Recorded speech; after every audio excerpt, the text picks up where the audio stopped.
Bismillahirrahmanirrahim. Assalamualaikum warahmatullahi wabarakatuh. Kaifa halukum anak-anak? Semoga dalam keadaan sehat walafiat dan dalam rahmat. Semoga dalam keadaan sehat walafiat dan dalam rahmat Allah Subhanahu wa taala. Amin ya rabbal alamin. Baiklah anak-anak, pada hari ini kita bertemu kembali di pembelajaran sains.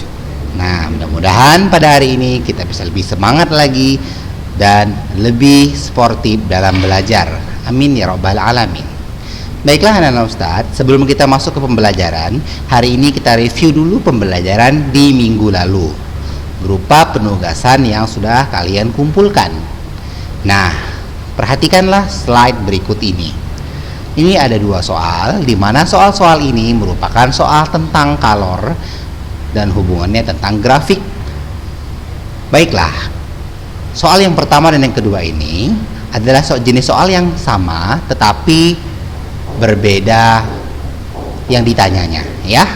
Baiklah, perhatikan, ini sudah Ustaz ambil jawaban dari teman-teman kalian yang mengumpulkan di Google Classroom, ya, dan jawabannya insya Allah sudah tepat, ya. Jadi ini mewakili kalian yang jawabannya mudah-mudahan benar, ya. Bagi yang belum benar segera diperbaiki. Baiklah, soal yang pertama, perhatikan, ini adalah grafik yang pertama. Perhatikan grafik pemanasan 1000 gram es berikut ini, ya, grafiknya. Jika kalor jenis es, ya, diketahui kalor jenis es berarti CS, ya, seperti itu, ya. Nah, baik, CS, ya, benar sekali, buat diketahui, ya, seperti itu. Ini teman kalian Alwi Ahmad dari kelas 7C dan Irsyad Ahmad, ya, dari kelas 7D. Sama-sama Ahmad tapi ini bukan kembar, ya. Mereka adalah saudara seiman seislam. Baiklah anak-anak, perhatikan kembali. Baik, sudah diketahui, ya, untuk buat diketahui sudah bisa, ya. Kalor jenis air berarti C air, dan kalor lebur S. Kalor lebur berarti L, ya, L-nya 336.000 Joule per kilogram. Maka jumlah kalor yang diperlukan saat es mulai mencair hingga mencapai suhu 10 derajat Celcius, ya, seperti itu, ya. Baik, jadi dari QR, ya, seperti itu, ya. Nah, jumlah kalor diperlukan es saat mencair, seperti itu. Baik, Q ke S, ya, benar sekali, ya. Ditanya Q ke S dari mencair, ya. Kalau mencair itu berarti, kalau mencair berarti dari fase QR, ya, sampai suhu, katanya suhu 10 derajat Celcius. Maka perhatikan suhu 10 derajat Celcius berarti ini, ya. Berarti dari QRS, seperti itu. Baik, kita mencari QQR dan QRS atau Q2 tambah Q3. Q1-nya tidak ditanya, ya, karena dia menanyakan saat es mulai mencair sampai suhunya 10 derajat Celcius, ya. Nah, yang PQ tidak ditanya, ya. Baik, perhatikan. Nah, QS benar sekali, Q2 tambah Q3 bagus, ya, benar, ya. Nah, maka kita cari dulu Q yang pertama, ya, Q2, ya, seperti dibuat Ananda Irsyad juga sama, ya, seperti itu, ya. Baik,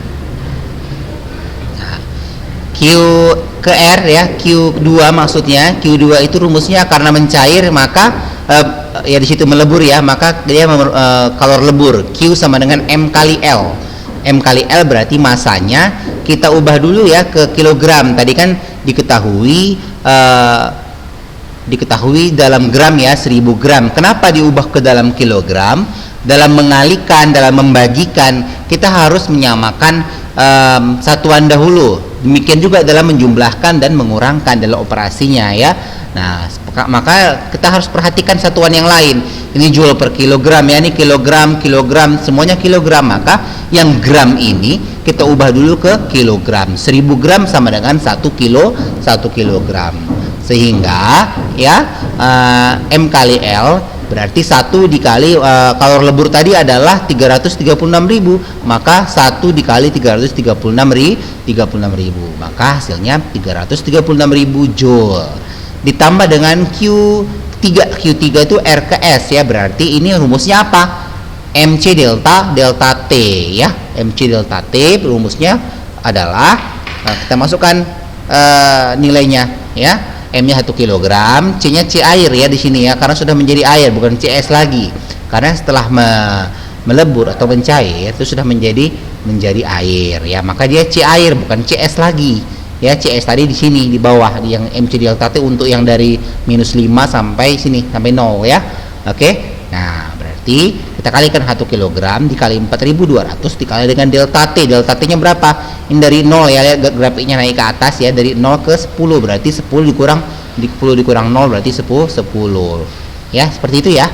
Nah, berarti 10 dikali dengan 4.200 berarti hasilnya adalah 42.000 ya.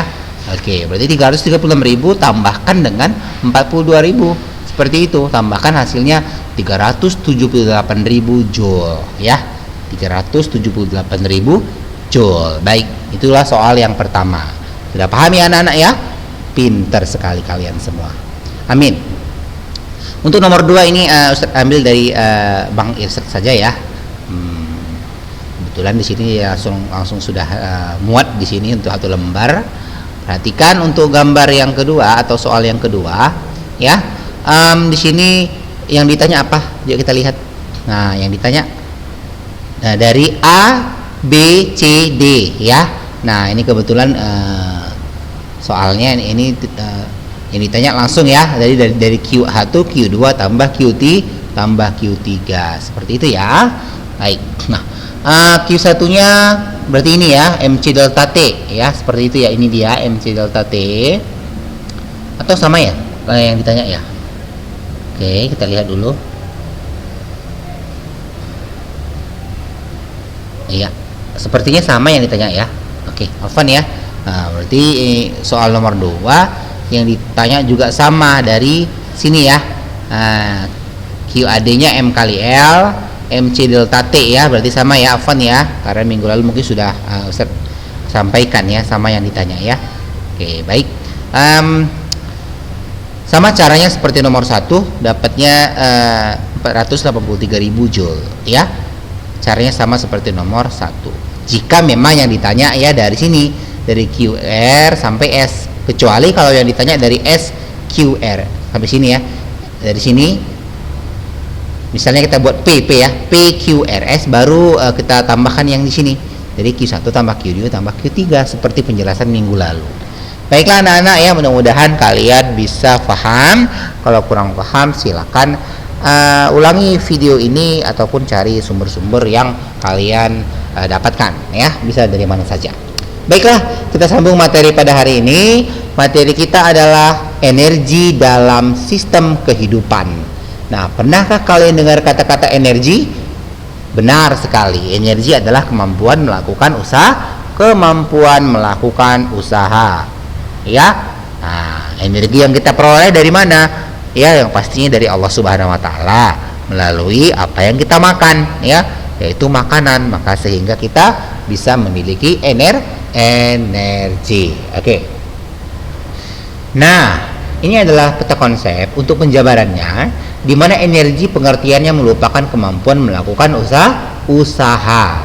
Nah, manusia menjadi lebih mudah dengan melakukannya menggunakan pesawat sederhana, di mana ketika kalian SD sudah belajar tentang pesawat sederhana, SD kelas 5 ya, masih ingat ya.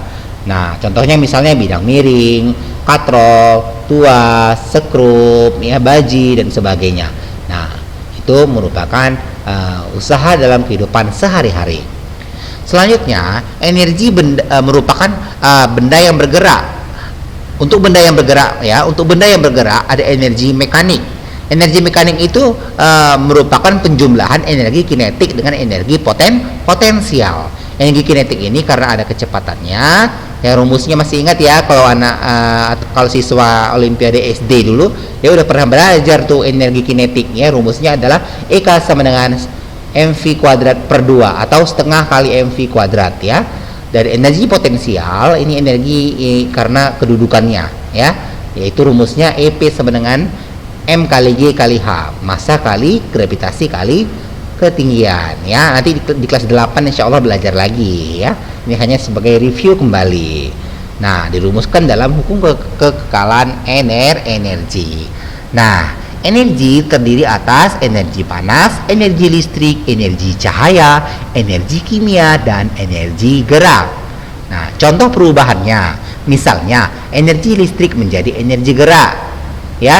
Misalnya kipas angin, banyak yang lainnya. Apalagi misalnya, bagus, misalnya AC, air conditioner, ya, sama. Energi listrik menjadi energi gerak. Apalagi blender, pinter, ya. Blender juga energi listrik menjadi energi gerak. Nah, selanjutnya energi listrik menjadi energi panas. Contoh bendanya adalah setrika listrik. Ya, apalagi anak-anak? Bagus sekali. Rice cooker, ya. Nah, rice cooker, penanak nasi juga seperti itu. Apalagi oven, bagus, ya. Energi listrik menjadi energi panas. Selanjutnya energi apa lagi? Energi listrik menjadi energi kimia. Misalnya proses fotosintesis, ya, proses fotosintesis. Nah, energi listrik menjadi energi kimia, seperti itu ya. Nah, energi listriknya berbentuk apa? Nanti kita akan pelajari lebih lanjut, ya. Baik. Nah, baiklah anak-anak yang dirahmati Allah Subhanahu Wa Taala, lebih kurang ini adalah peta konsep untuk mengantarkan pada materi kita hari ini, ya. Baiklah, kita perhatikan. Nah, perhatikan alur berikut ini, ya. Ada di antaranya manusia, animalia, ya, fungi dan sebagainya, ya, membutuhkan oksigen. Nah, oksigen dihasilkan oleh tumbuhan, plants, ya, alga, ya, dan sebagainya. Nah, jadi timbal balik makhluk hidup ini ternyata ya saling membutuhkan, tidak lain ada hubungan erat kaitannya dengan energi dalam kehidupan. Oleh sebab itu, ya, kita sebagai umat manusia harus bisa memanfaatkan energi ke arah yang positif, ke arah yang lebih baik, insya Allah. Nah, dapatkah kalian menjelaskan apa yang terjadi pada gambar tersebut? Ayo, apa kira-kira? Baik, untuk menjawab semua ilustrasi gambar ini, anak-anak, kita lanjutkan pembelajaran kita. Nah, perhatikan transformasi energi oleh klorofil. Apa itu klorofil? Zat hijau daun. Klorofil adalah zat hijau daun yang terdapat dalam organel sel tumbuhan yang disebut dengan kloroplas. Nah, klorofil ini berfungsi dalam proses fotosintesis, ya, yaitu mengikat sinar matahari. Energi radiasi sinar matahari yang ditangkap oleh klorofil berfungsi untuk melancarkan proses fotosintesis. Proses tersebut digunakan untuk mereaksikan karbon dioksida dan air menjadi glukosa. Demikianlah proses fotosintesis. Nah, kira-kira sudah ada hubungannya ya sama gambar yang tadi ditampilkan, ya, bagaimana proses fotosintesis?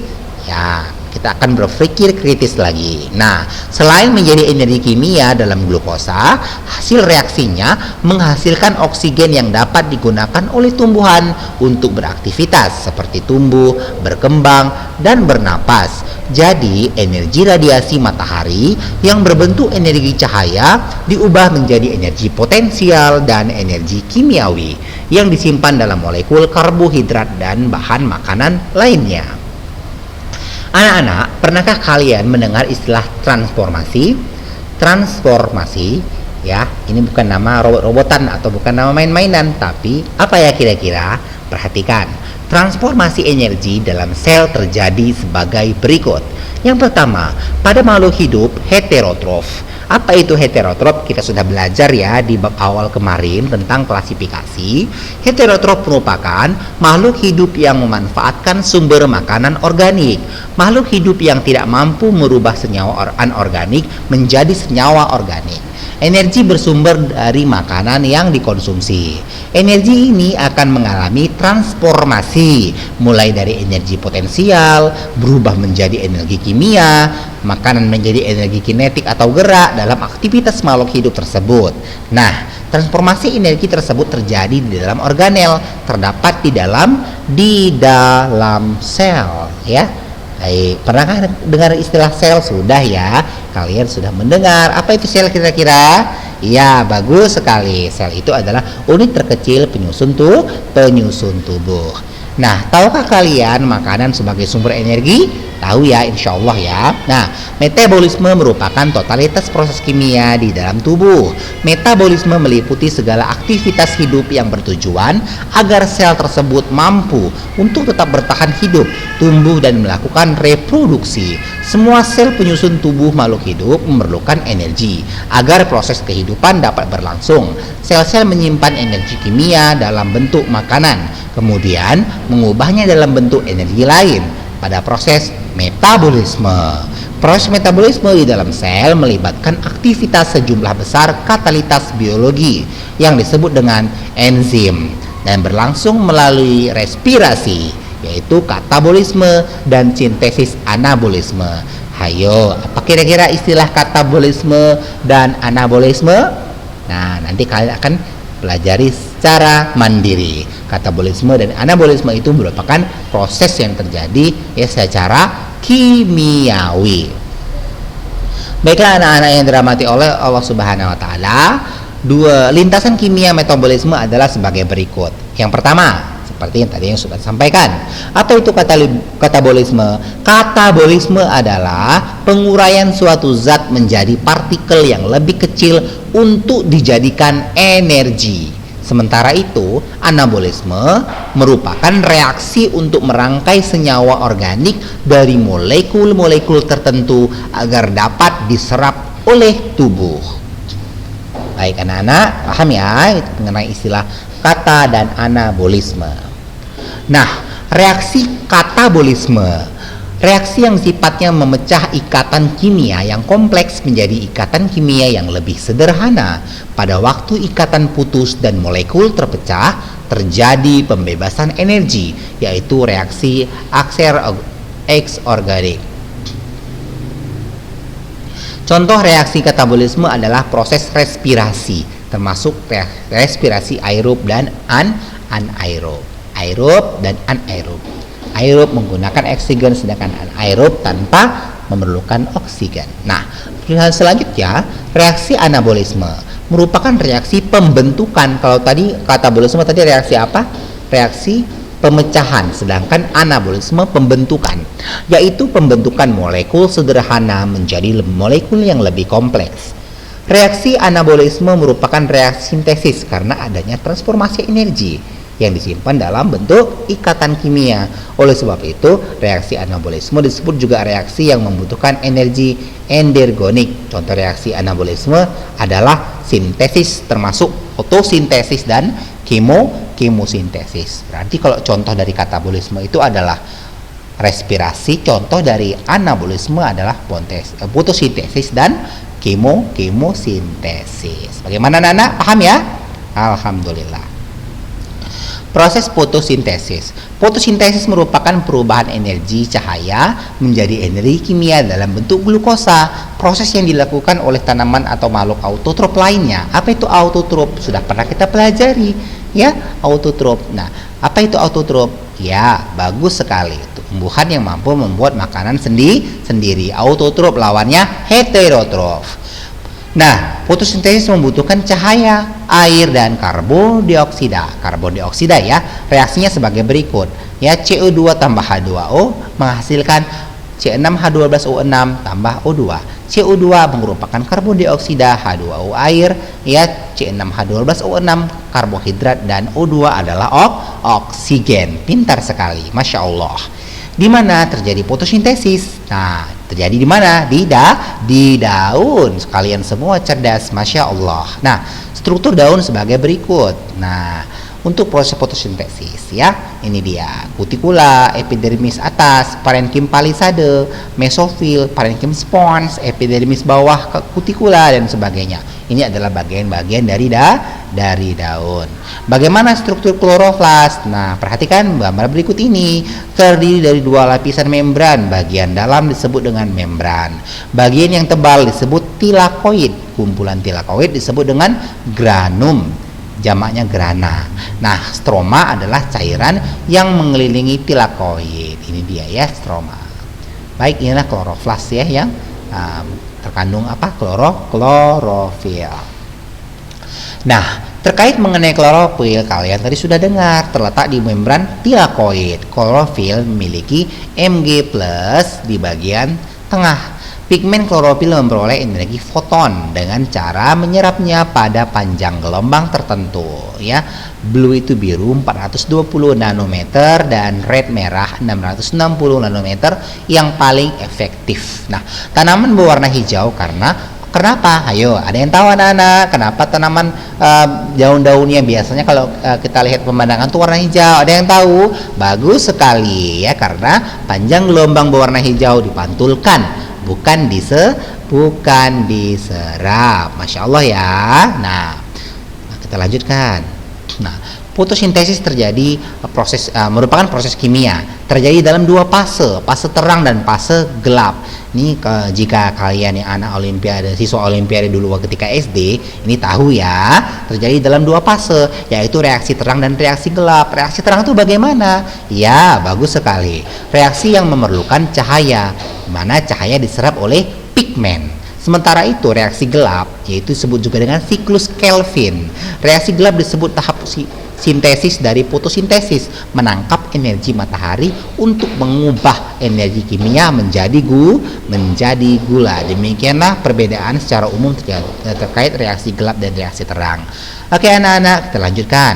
Reaksi terang membutuhkan cahaya terjadi di membran tilakoid, membutuhkan cahaya dan air, dibentuk molekul menyimpan energi ATP, adenosin trifosfat, dan NADPH ya. Baik, oksigen merupakan produk sampingan dari fotosintesis ya. Baik. Bagaimana dengan reaksi gelap ya? Reaksi gelap atau siklus Kelvin. Reaksi gelap tidak butuh cahaya, terjadi di mana? Di stroma ya. Kalau tadi reaksi mana tadi dia ya?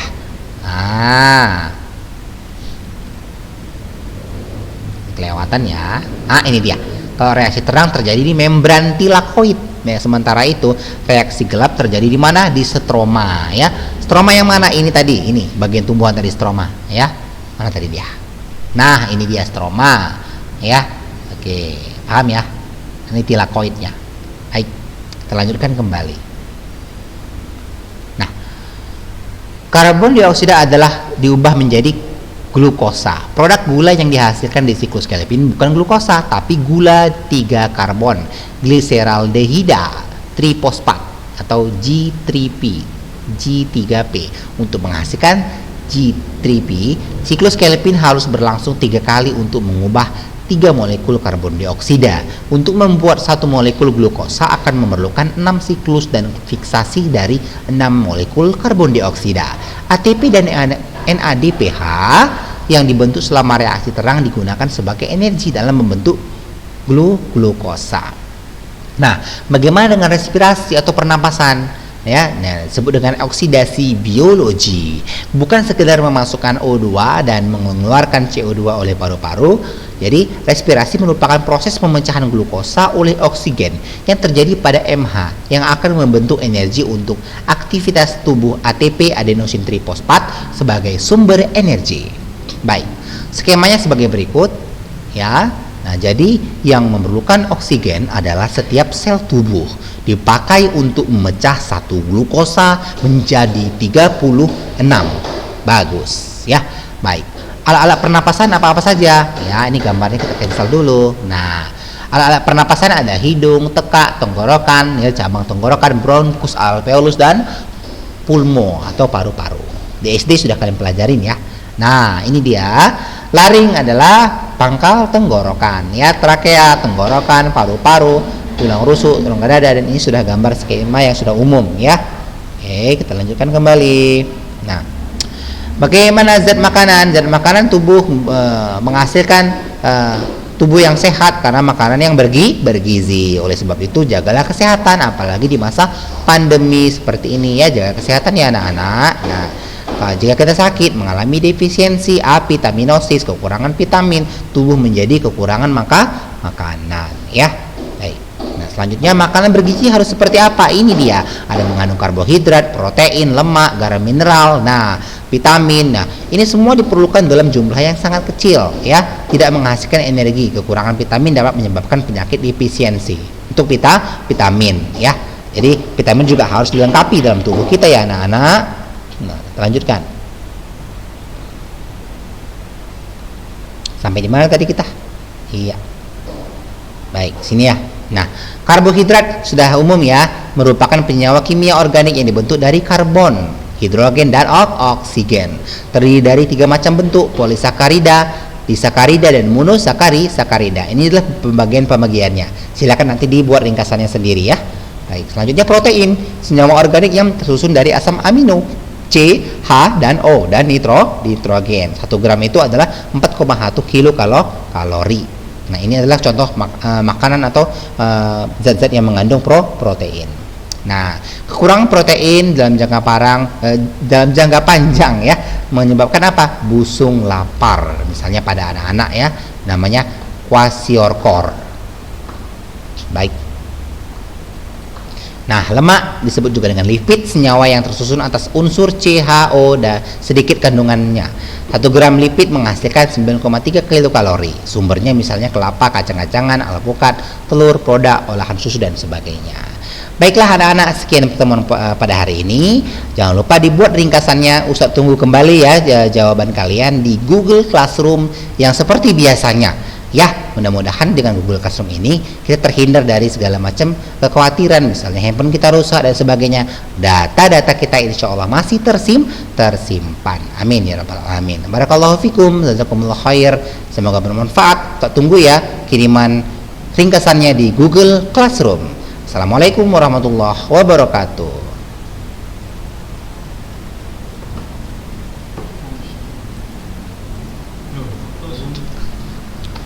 Gimana langsung? Rekaman tadi belum matikan. Rekaman tadi. Ya.